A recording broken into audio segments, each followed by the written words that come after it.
So do you like the insert topic here, where we discuss insert topic here? All right, so here we go. So we are talking to a former association president, associate real estate broker extraordinaire, diversity, equity, and inclusion leader, and short sale guru, and mama, and my friend, Crystal Hawkins-Syska. Welcome to our humble little broadcast.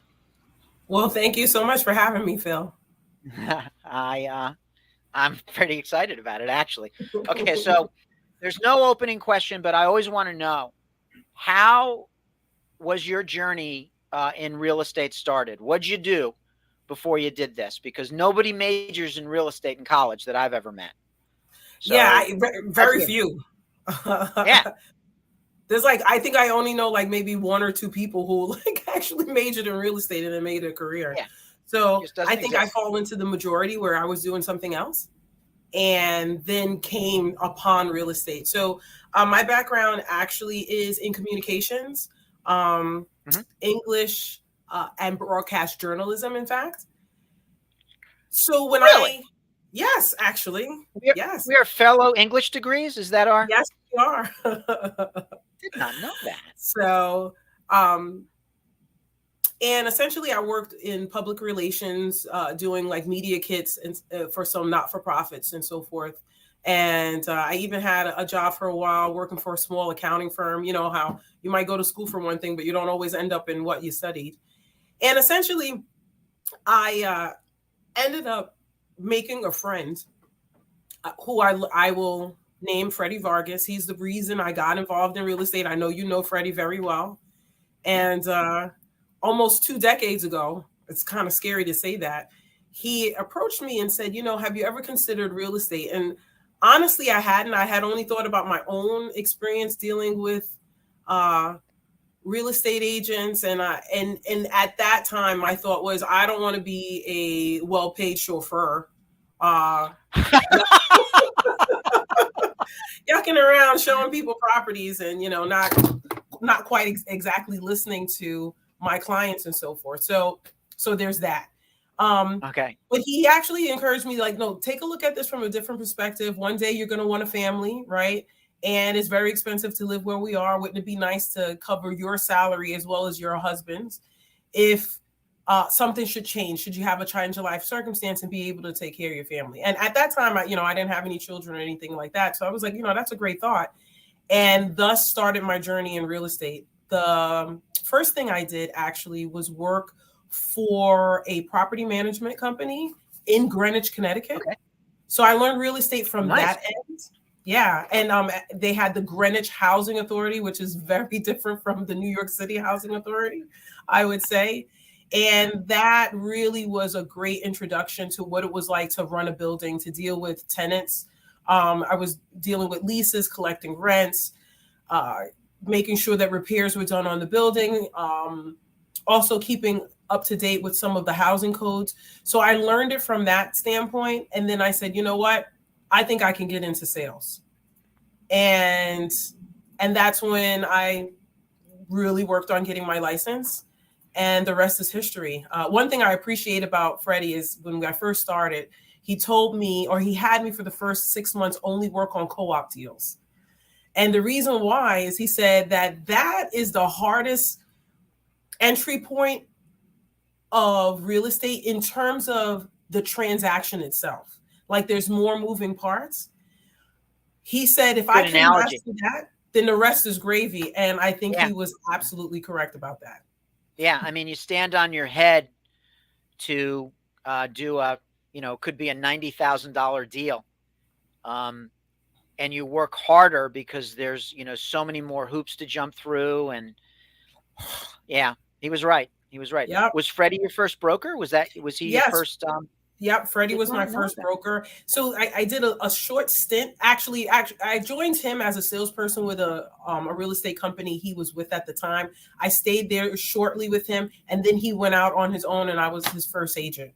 And it was a great experience, honestly.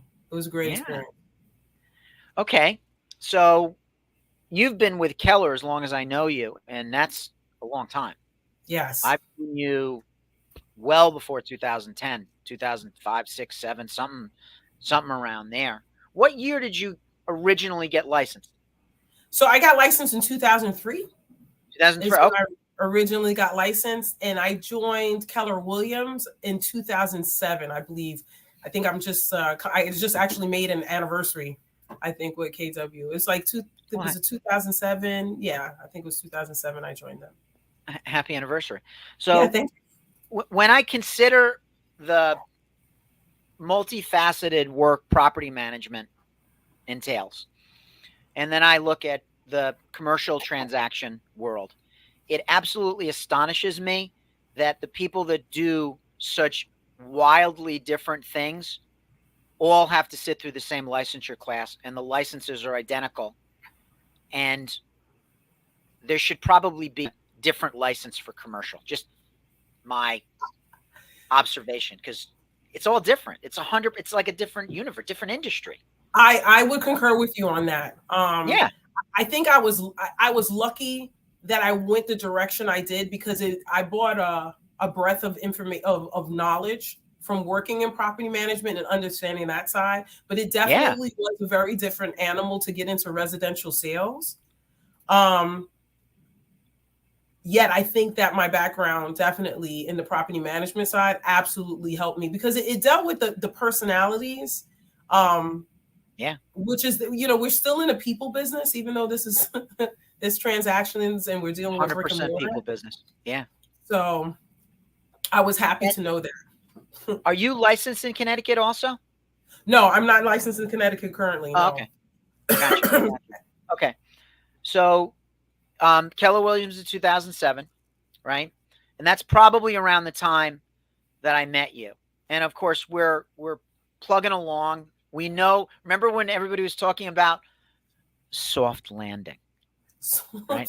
There's going to be a soft landing. The real estate market, the real estate bubble is going to pop, but we're working on a soft landing. Yes. And in 2007, I had a good year. I bought a house, signed a lease on an office, and then, of course, the whole subprime, domino, the whole thing implodes. Soft landing my ass, right? So the whole thing implodes.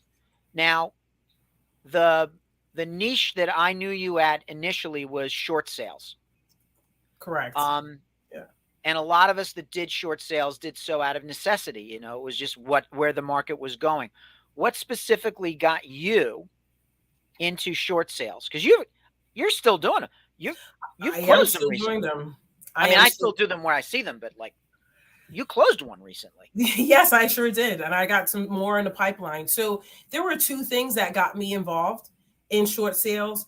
A part of it was definitely the market of the moment. There was definitely that. I do credit Mark Boylan. I do give him a lot of credit that he was the person who literally came to me. He was like, listen, you have to get trained to do this. I found someone who's very reputable, runs a very tight organization. You have to do this. So I was like, okay. The other part of that is from the market I could see emerging, there seemed to be a disproportionate amount of individuals of color who were being impacted by the subprime market who were now in threat of losing their homes. Yeah. So there was definitely a morality portion about I wanted to help people. And I would say that was the bigger drive. And through that, it led me into definitely different neighborhoods, different types of properties. It expanded my whole understanding and perception of market. Yeah. Because of it. I mean, there were individuals that once this was all said and done, remember Mr. Bernie Madoff? Well, sure. I met so many individuals who lost everything to Bernie Madoff too, and were underwater on their homes. I mean, individuals who were, I call it repurposed in their positions because of being victims of age discrimination. So they got sort of nicely eased out of their job, and the chances of them finding employment that paid them the same as they made before, and they had refinanced their home. So it's definitely a different set of hardship stories, really sad ones, divorce, individuals refinancing their home to pay for care of a sick child. In a lot of cases, I had a lot of individuals who had children with cancer where the benefits sort of started running out, and they had to refinance their home in order to pay for care for their children. So it was a humanitarian effort. And with everyone who I was able to help in selling their home through a short sale, my commitment to them was that in the next 3 to 5 years, if they so desire, to help them become homeowners again.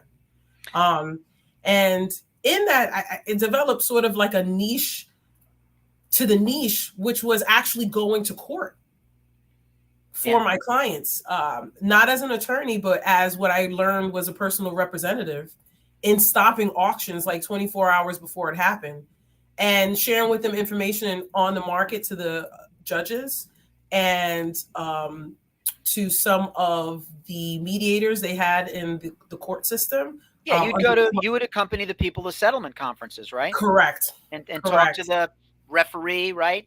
Correct. And yeah. So, and then I got a little name in that arena, and I really feel really touched and happy when someone met me and said, "Oh, I know you. You're the short sale queen." And I was like, "Is that what I'm being called? I didn't even know that." So it's really, really impressive when your colleagues and the market gives you a title that you didn't assert for yourself, but through your sheer performance, they put you in a certain category. So, yeah. What we say about ourselves, I often say, is marketing. What we hear about ourselves from others is reputation. And, it's quite an evolution to go from the perception of a real estate agent of, glorified chauffeur, right? Which, people don't know until they know, to really doing God's work. Because there's a couple thoughts I have about the short sale world and what we learn in it, and what you rightly point out about persons of color being adversely affected disproportionately, because you can see like the line from predatory lending all the way to a short sale being promulgated when the market or personal circumstances go south. Yeah. You can really see it. And it's funny. We've had 7-figure short sales, you and I. Yes. We've had very inexpensive short sales. Some short sales, a well-off guys, not exactly wearing an ascot, but, people that have worked hard, done well in the world. I remember one guy was in the printing business. He had a $1 million house. Just to keep his printing business going, he refinanced his house, got a second mortgage, really believed in his brand, and then the market shit the bed, and his printing business went down. His everything went down, and here he is, middle-aged guy, and no predatory lending involved, but rough circumstances. Whereas I would have people, and yeah, we're talking about not wearing ascots, right? Mm-hmm. And we're doing God's work. These were people that were put into subprime loans, not given the full picture. They didn't use their house as ATMs. And they got caught in the undertow of a brutal economy that no one deserved. Yeah, it was interesting because when I was going through, when I was in the eye of the storm, so to speak, when I would speak to individuals outside of real estate about what I was doing, many had, I would say, an apathetic, sort of callous attitude, believing that many of the individuals who are underwater were simply individuals who should not have been buying a home in the first place. And that was so far from the truth. I literally saw individuals who had very substantial down payments and yet were put into a loan that was adjustable rate and all of this type of stuff that they really shouldn't have been packaged into. Yeah. But the way it was sold to them was that this was better for them, and they lost everything. They lost everything. And that it was literally, it was criminal. It's criminal.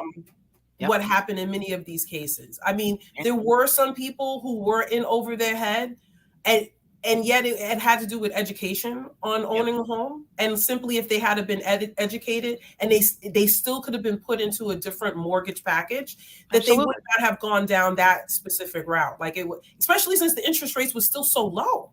Yeah. At that time, it was so unnecessary. But they put them in the things with balloon payment. I mean, it was just really sick. Or they had them add more closing costs when they had money for closing costs, so it wasn't really even necessary. It was pretty tragic what I saw happen to people. And then like you said, what I found is, in working with the short sales, at a certain point in time, I was so practiced, meaning I had so many short sale packages in, then individuals from different walks of life were coming to me, especially in the higher price point, because I had done so many. So they wanted someone who wasn't a novice.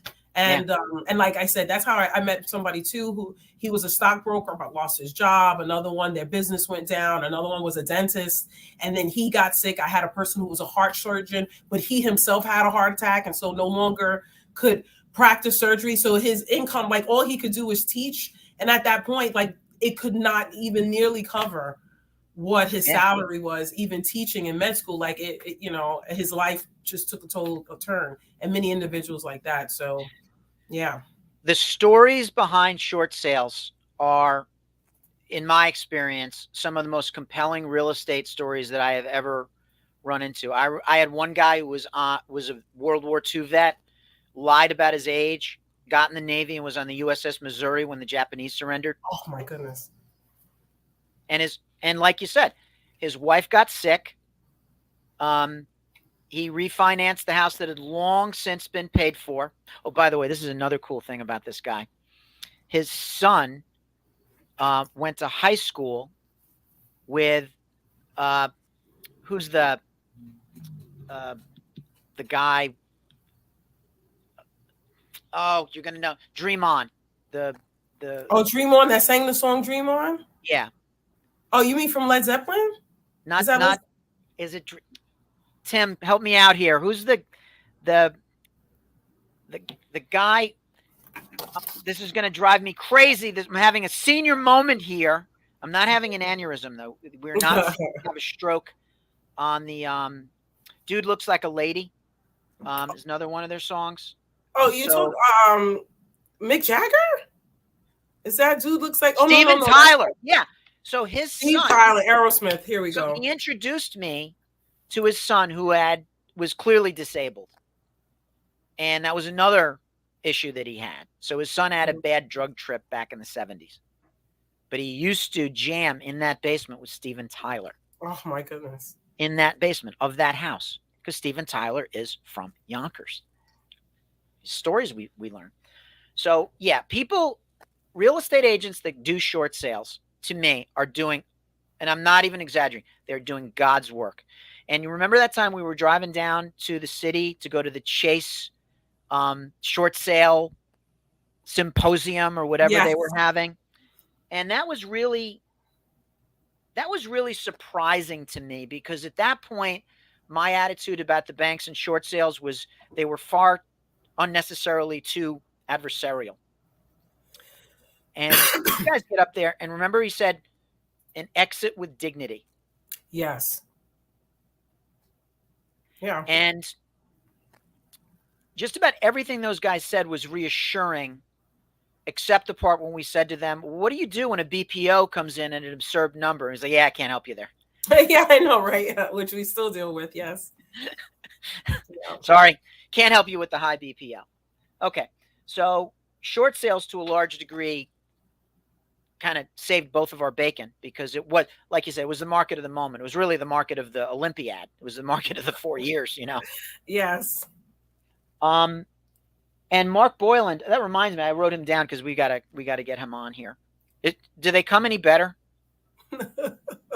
No, they don't come any better. They really don't. They really don't come better.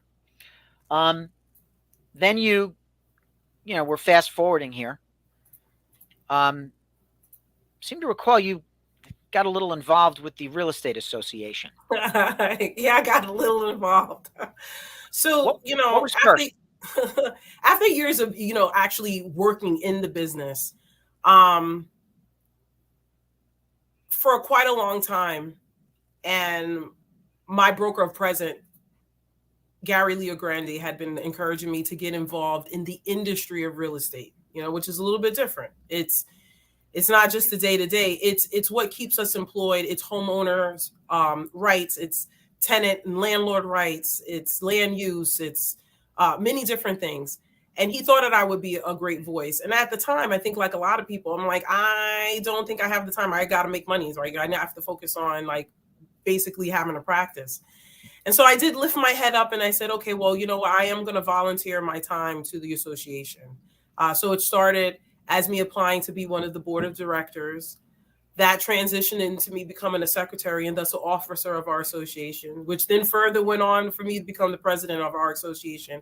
And I was the second African-American person, or as I like to define, Black person, to actually lead our organization of one of the biggest metropolitan areas with 14,000 members, covering, our association covers up, to Orange County, Rockland, down to Manhattan as at present. And in that also came a lot of committee work. I was on a presidential advisory group for DEI, and also fair housing, and our realtors political action committee, RPAC. So there was a lot of involvement, and I got to see what was going on, which specifically in our particular state was an attack on homeowners' rights for certain. Mm-hmm. And things being put into place that would definitely make real estate even more inaccessible to a lot of our neighbors and friends. And I wanted to be in part of protecting that. And actually also too, our ability to be independent contractors, us being taken out of the transaction when we're essential, especially in one of the oldest parts of the country. So yeah, a lot of work there. All right. So the first thing I want to ask you about, so you were on the board of directors. I want to fast forward just a little bit. Tell me about the experience of being president of the association. Well, it was interesting, especially because I was a president in the midst of COVID. Yeah. Which the pandemic blew our mind. It started during the president before me, Gail Fatizzi. I was her successor, and we were still battling a lot of processes to operate under this pandemic environment. Yeah. So many of my meetings, everything was virtual. So even my installation was a virtual event, which was of its first. I remember. I heard mine was better than even a Nice Our President's installation, just saying. And shout out to Gary Connolly and the rest of the team on making that happen at HGAR. They're the best. So because of it, it meant that I had to be, I think, even more engaging, because I had to come through this conduit of a screen for the first time ever. So it meant different skills. In addition, I think we had more meetings, incidentally, because there was not the travel time. So there were many days where I was sitting in my chair, like really for like 8 hours straight, just going from one meeting to the next. Because everything was in a virtual environment. So engagement became, which is always a challenge under any presidency, literally became heightened. Is how do you keep people interested, involved? How are you relevant? And my platform was the American Promise, which is different from the American Dream, because my thought process is that in order to be dreaming, you have to be asleep. And I don't want to be asleep. I don't think any of us want to. And the idea of being able to buy a property and own land is a promise of, I believe, should be and is a promise of actually truly working hard. And any and all impediments to people being able to achieve that must be recognized and removed. Yeah. Otherwise, we're really not committed to people living their best life. I think the American Promise is a more apt term, quite frankly. I don't know. I never use the sleeping analogy. I like that. It's a good one-liner. But I never used that one. But yeah, the American promise. I really do like that. And so there's a couple things that I'm curious about. The experience of being president sometimes is thankless because you're a big kind of target for everybody who thinks that the president who presides over things somehow has magical powers to fix their specific issue, for example. And then there's just people that call you because they found your phone number and they want to complain. Yeah, so I got all of that in between. The amount of calls I got about lock boxes or membership dues were pretty substantial. And I was like, oh, I'm surprised by that. I wouldn't think, let me call the president of the organization for that, or even how do I become a realtor? Definitely became, sometimes I would get calls or on that, or someone doing something inappropriate on the MLS in terms of how they listed their square footage or not allowing a showing. So I would get calls for that. Yeah, we're the listings police. Yes, exactly. And I was like, okay, well, that's not particularly my function, but I can direct you to whose function it is. So yeah, you definitely have that. And then there was I also had individuals who will really reach out to me because as a president, you have to write an article once a month. Yeah. And it was surprising how many people were reading the articles and who would reach out to me with personal emails or actually calls just to share their thoughts and feelings about things that I wrote. So that was impressive to me to know that I was touching our organization in that way. And that some of the articles I wrote all related to real estate, but brought into it my personal story, because also as a president, I was coming in on the heels of what is being defined as the reckoning of America. Mm-hmm. So it was on the heels of George Floyd. Yeah. And it was then too that as an agent and as an agent of color, I was even more impacted in the sense that I couldn't believe that something like this could still happen after all this time.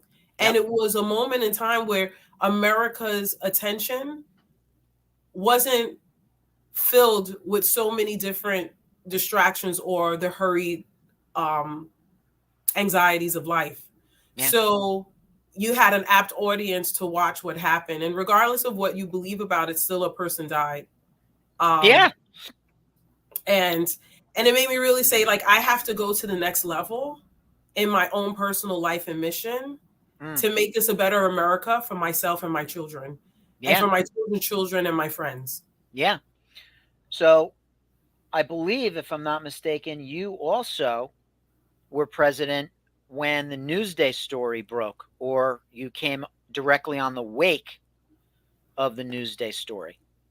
Yes, I was absolutely on the wake of that. And as such, as president, I had the opportunity of interviewing Bill Dedman, who was the facilitator of that investigation.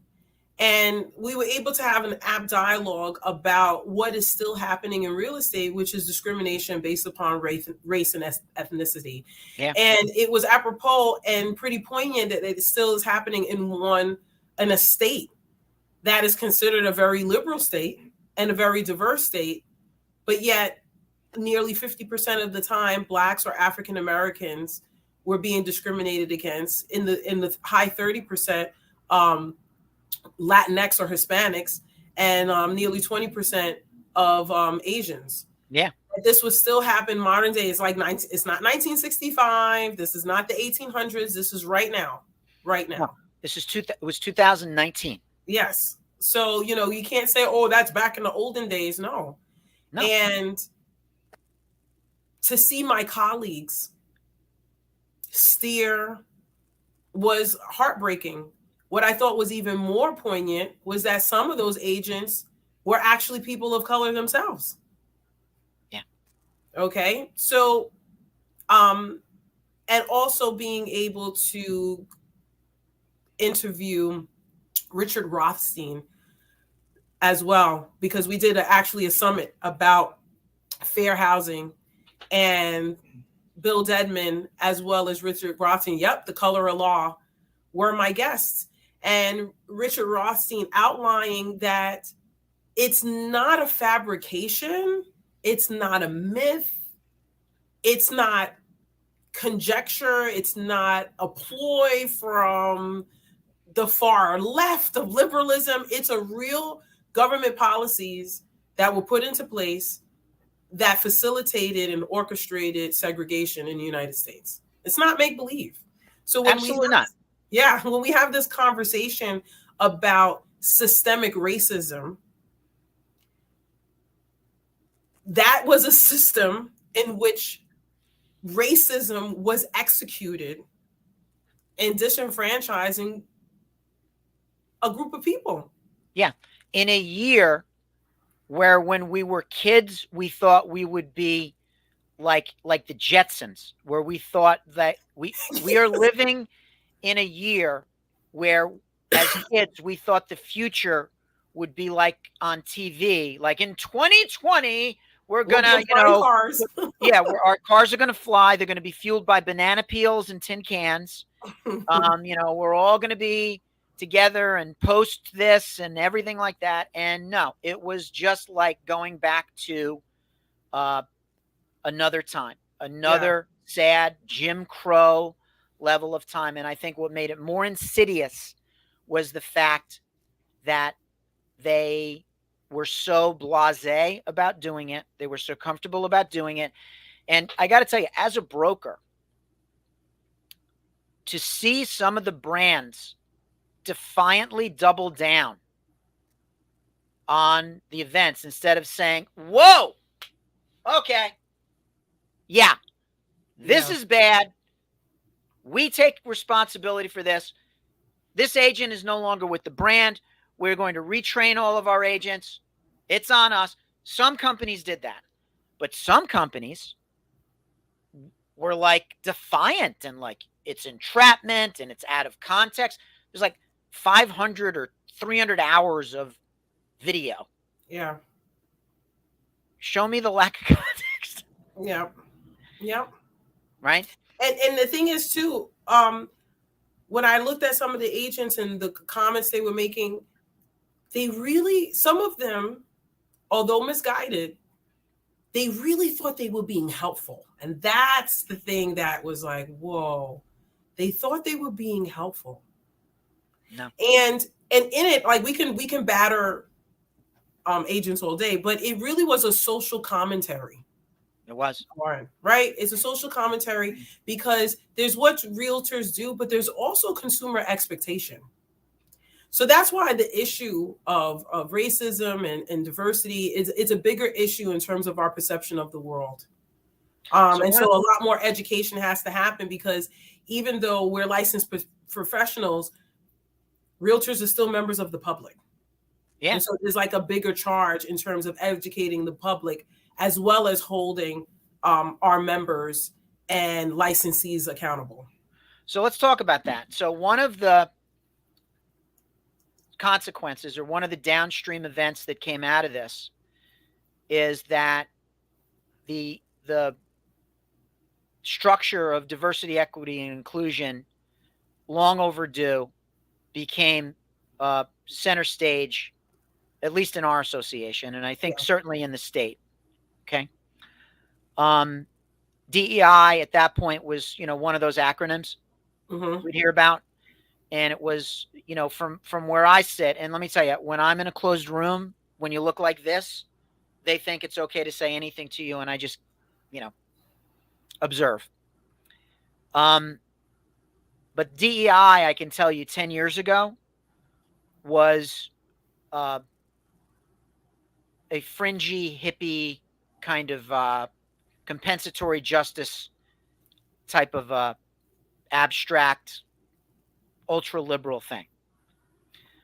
Shouldn't be. In the world of housing, with, there's so much downstream consequences of not just the real estate practitioners' problems. The Code of Ethics had racist language in it years ago.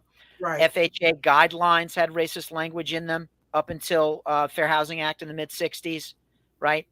Long overdue. But talk to me about how diversity, equity, and inclusion became something that you picked up the mantle with and worked on. So I would say that DEI was definitely in my blood and is a part of my family mission before it was a thing. Yeah. Okay. It's just about how we showed up and presented in the life. You presented in life. If you know about African American history or Black histories, there's different schools of thought about how do we as Black people become empowered. Yeah. And if you look back to the works of W.E.B. Du Bois or Booker T. Washington and Frederick Douglass, there were different thoughts. Like one way is to do it through education. Yep. And the other way is to do it through kind of working hard, working in with your hands, in trades, in agriculture. And this is the way we elevate as a people. And my family came from both schools of thought on both sides, right? Yeah. Yeah.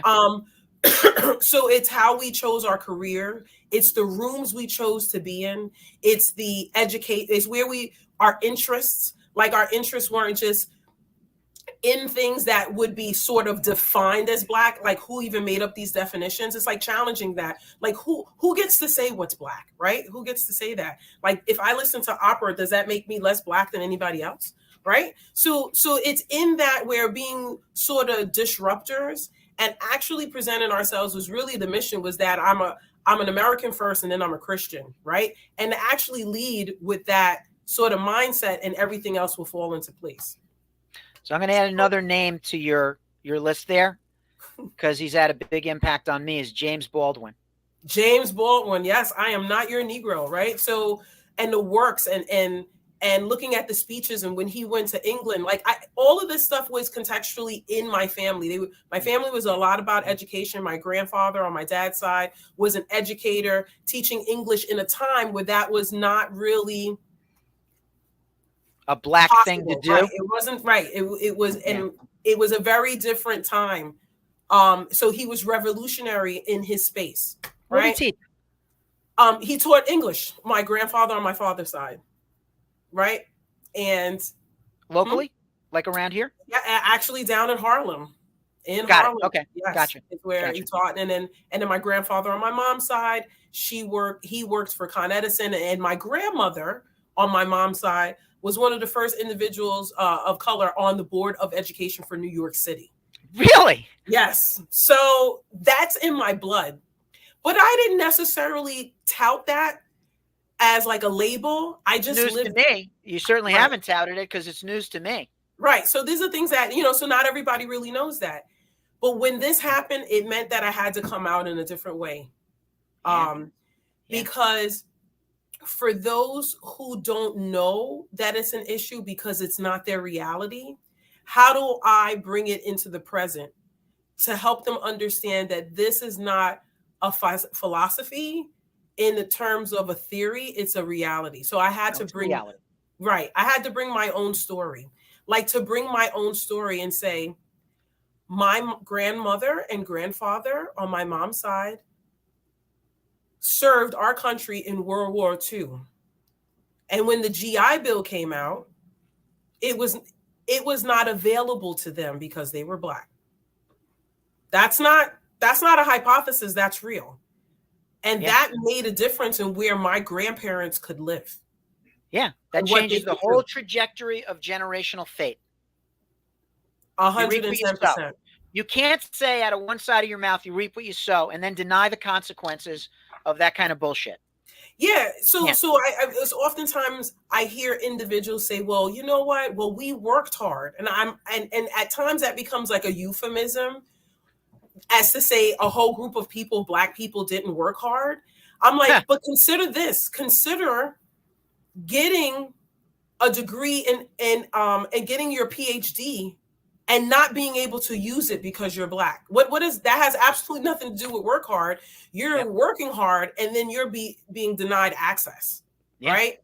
Okay. Or you can only work in a school where there are other people of color. You can't work in a school that has a white constituency that's the majority. You can't, Yeah. right? Yeah. That's not fair. Or they won't sell you a house in a certain neighborhood, or you have to go outside of a realtor because a realtor is not going to actually work with you. You have to go to an owner yourself, and maybe you have to use a straw buyer, somebody who presents as white, your white friend, to kind of negotiate the deal, but yet you're the one moving in. This is the reality of experiences that my family had. Okay. And wealth, by the way, was not a cure for it, because I've read the stories of Hank Aaron, Willie Mays, Jackie Robinson. We are talking about the household names, superstar, Hall of Fame baseball players, millions of fans. Willie Mays could not buy a house in San Francisco. That's right. Hank Aaron had nightmares buying his home. Jackie Robinson, who lived in Greenwich, by the way, and Rachel, was it Rachel, his daughter? I read her biography. It was fascinating. But yeah, these guys, they had brutal difficulties. Yes, buying property. And to see, as we were discussing, to fast forward in 2019, that we still have the same challenges, it meant that I couldn't be silent. I had to be a little more present and seen in helping our neighbors, friends, and colleagues understand that this is a real issue that still needs to be addressed. And I also thought I was in a unique position, being that, yeah, at that particular point in time, I was at a center point in my life where I had equally lived a portion of my life, 2 decades, in predominantly neighborhoods of color, and now have also spent another 2 decades in neighborhoods where I was the clear minority, right? Where they're 85%, 90% of another group, which also allowed me to be in different rooms where certain things were said that was maybe would not have been said if I wasn't there, but there was a comfort level. Yeah. And so I was like, and I realized that there's just a real clear lack of understanding. So when I, for those that you know me, so since I'm in an interracial relationship and he has children from a previous marriage, and going to a park in the center of Westchester and being confused as the nanny, like that didn't happen in 1965. That just happened in, 2016, right? and having these experiences happen, or being treated or spoken to a certain way, or not even being acknowledged at times, or people being confused because my name is Crystal and there's a whole association with that. And maybe if I had a different name, maybe I wouldn't have actually gotten a call back or an interview or all of these things. Like, those are real experiences. It's not something that is in my imagination. And to share that with individuals, much less other things that happen on a daily basis, that makes my life a little harder than others. So, and feeling that into the realm of real estate, because during a certain couple of years here, I started having certain experiences that I found frightening, where for the first time in real estate, neighborhoods where I serviced years like before, there was a portion of time where individuals felt fine to come at me and say, well, what are you doing here? Which had not, like, honestly, it hadn't happened before. But all of a sudden there was this energy of empowerment where I was having experiences that were racist. And there were always what are termed microaggressions that happened, but some of these became more blatant, aggressive actions. Yes, some of them weren't very micro, right? I mean, this goes beyond housing. This is pervasive. Right. Even in pain management and medicine, there's absolutely documented evidence, scientific, empirical, proven evidence that the amount of pain meds given to Black patients are less than those given to white patients because there's some baloney about their pain threshold. Or the I can raise my hand that's happened to me, and I've had to advocate. And right. And then it was like insulting that my husband has to step into the room, and then it's like, oh, now they're going to take what he says seriously. You know, it was so demoralizing. That's brutal. That's brutal. Right. And then the anecdotal things, but certainly disturbing, where the appraisals have come in low because, you know, it was a Black person's house and maybe their art, or I don't know, but then they whitey it up and all of a sudden the appraisal comes back $100,000 higher. Like, what changed? Right. Come on. I mean, yeah. And you're impacting people's ability to live. I mean, this is money in which they'll use to pay for their children's educations. Yeah, that's college tuition right there. That's right. Right. So it's an infringement upon people's constitutional rights. Absolutely. So this is not, you know, sort of like a, you know, hobby. You know, this is a vocation, an avocation, a you know, profoundly important driving force behind what it is that you do. And yeah, the downstream long-term consequences of these things are real. These are not simply social faux pas.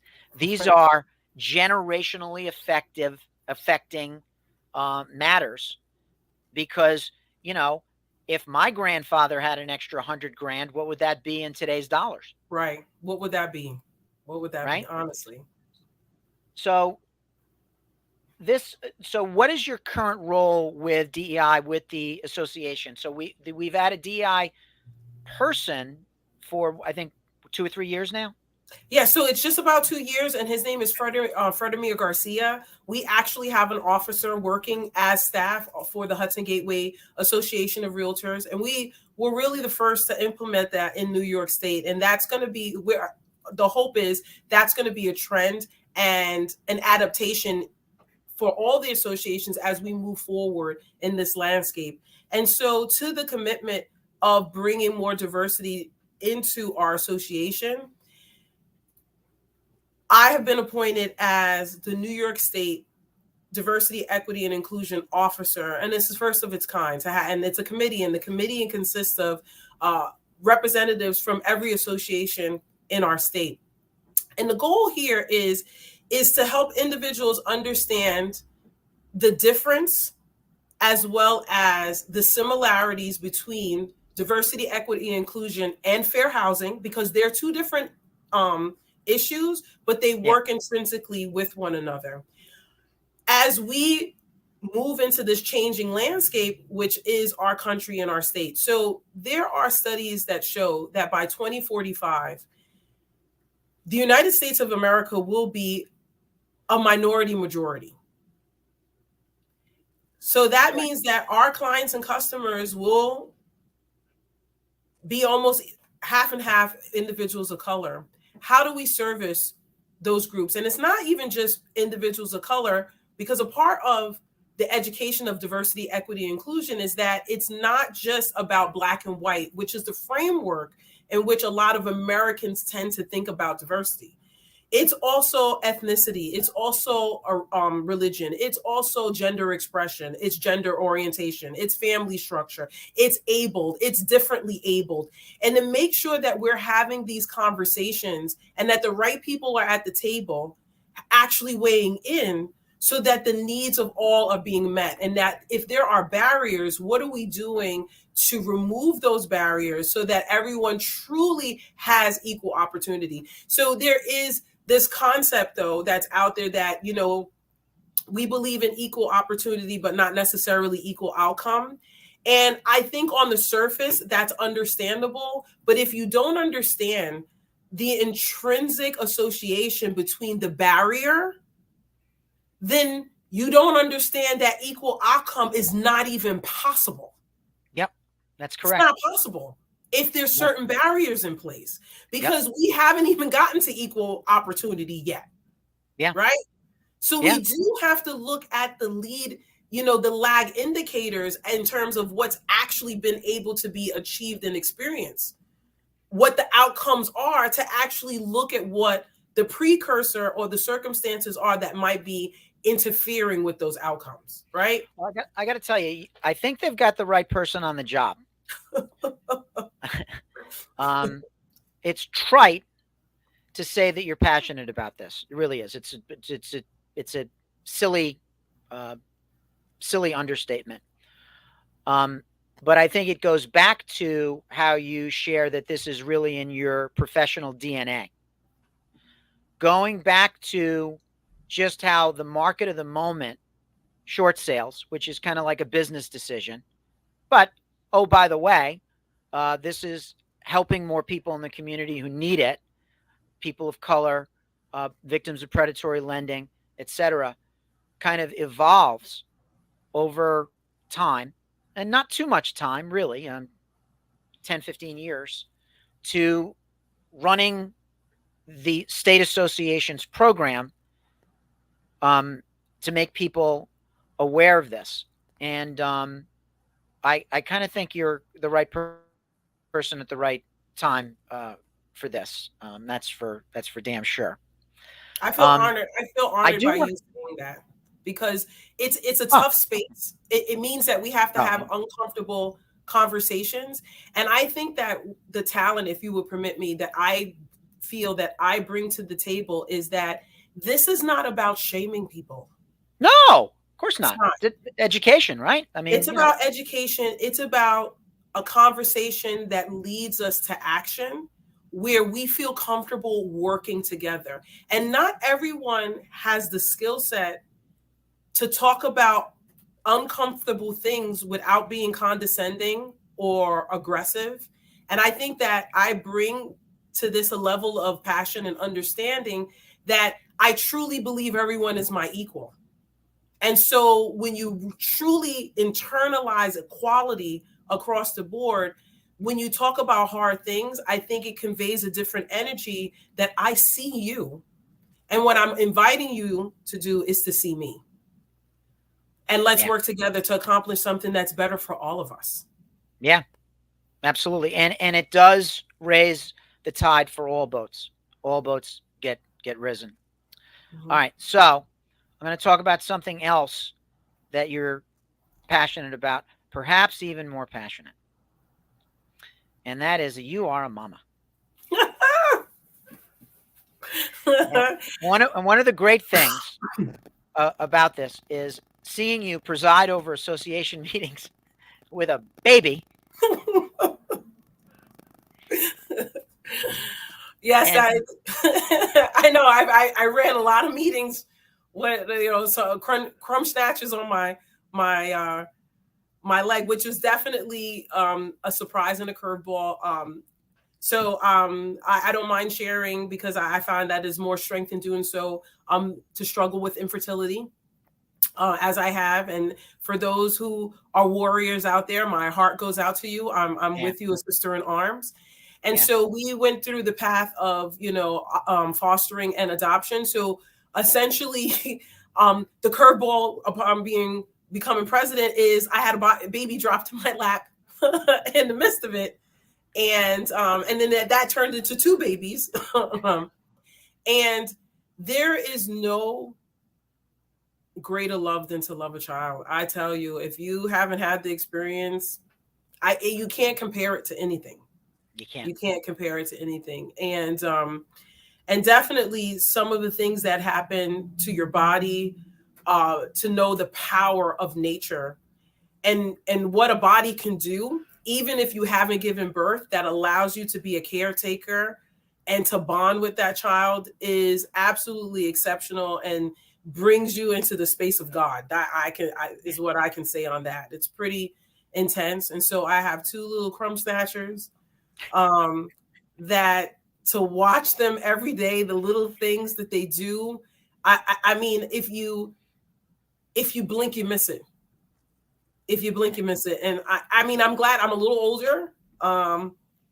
Youth is wasted on the young. Yes, I know youth is wasted on the young. So I definitely have a different level of patience at at this age that I think is instrumental in me having this experience. And I love seeing those faces as the first face I see when they like wake up, when they see mine and they're smiling, as well as when they go to sleep. And you really get even more centered about what's important. Oh yeah. Yeah. You start wanting to be an architect of a better world for them. Yeah. And that became right. And it became even more real about what am I doing to make this place better for them?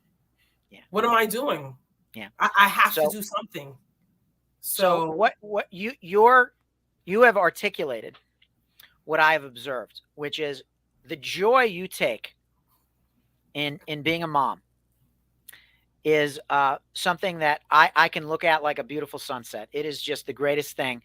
And I know that it's not all optics, because the other side of that is being dog tired and having 3 more hours of work to do. Yes. Yes. Being like the Walking Dead tired, and you still find in your marrow somewhere, maybe a little extra coffee.